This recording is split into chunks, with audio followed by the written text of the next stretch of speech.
everyone. This is Mel, and welcome to Change with Me, where we talk all things change. Today, we'll be talking about a change that we've now become very familiar with: social distancing. Now, social distancing is a practice where we maintain a distance of 6 feet or 2 arms length away from people that we are interacting with outside of the home, and that is in efforts to prevent the spread of COVID 19. Now, as a result of COVID 19, we've been forced to adapt to this change, social distancing.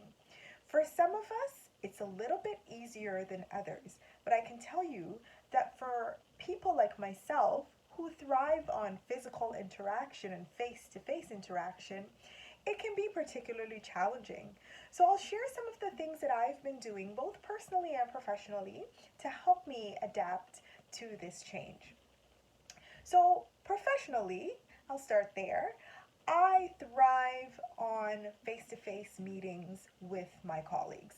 I feel that communication happens best when we're in a room together and I can read people's body language in addition to listening to their comments, feedback statements, and I get a better understanding and I walk away with a better picture in my mind in terms of what needs to be done. However, now with social distancing, we're forced, some of us, forced to work remotely where we don't necessarily use video conferencing features to interact with our colleagues.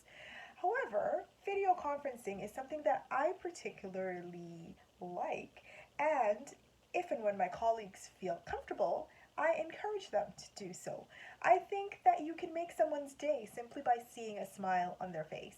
And I know that with social distancing, some of us feel particularly isolated. And so just having that engagement with someone where you can see them and see them smiling at you, I think that can definitely help to lift a person's spirits.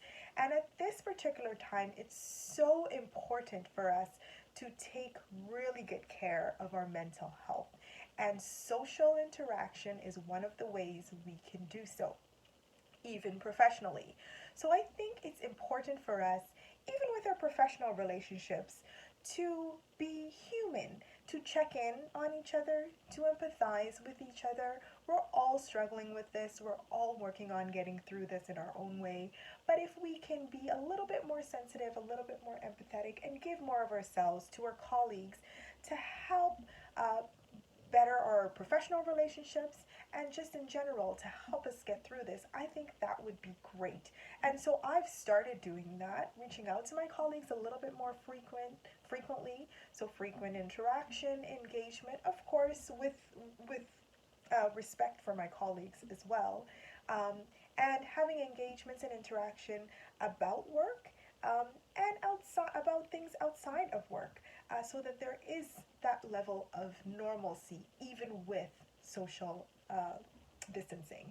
And social distancing does not have to mean social isolation. And it's very dangerous, I feel, when people feel isolated, because then that can lead to feelings of depression, and it can spiral out of control. So I think professionally, if we maintain regular, frequent contact, communicate with our colleagues, and even encourage video conferencing where people feel comfortable, I think that's a great way for us to regain some level of normalcy with uh, while practicing social distancing.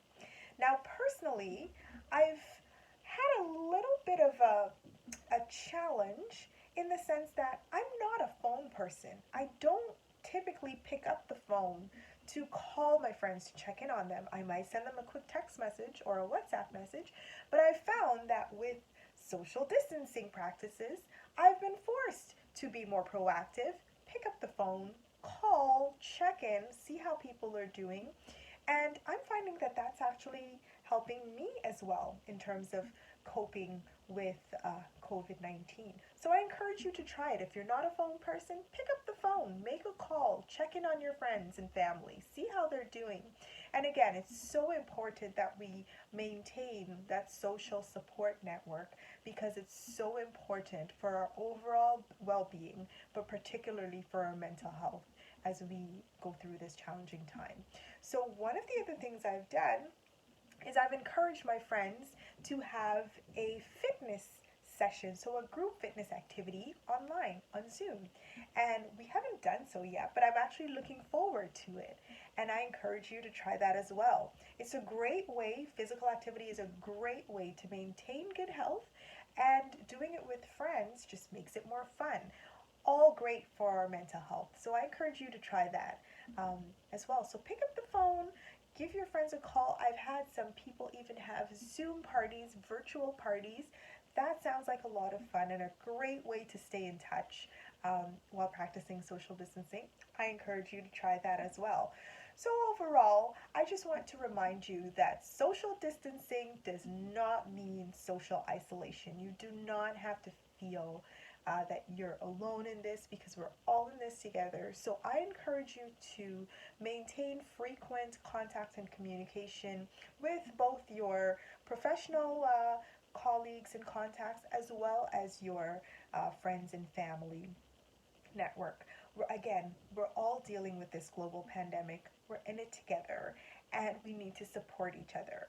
And I feel that social isolation can be so dangerous because it can lead to depression, and our mental health is so important in order for us to get through this. And so I encourage you to stay in contact with your friends, your family, your colleagues, and continue to adapt to this change. Hopefully, this will be under control shortly and we'll be able to go back to our normal lives. But in the meantime, as we practice social distancing, social distancing, let's stay in touch. Let's reach out and connect. And hopefully, I can share more tips with you next time on Change with Me.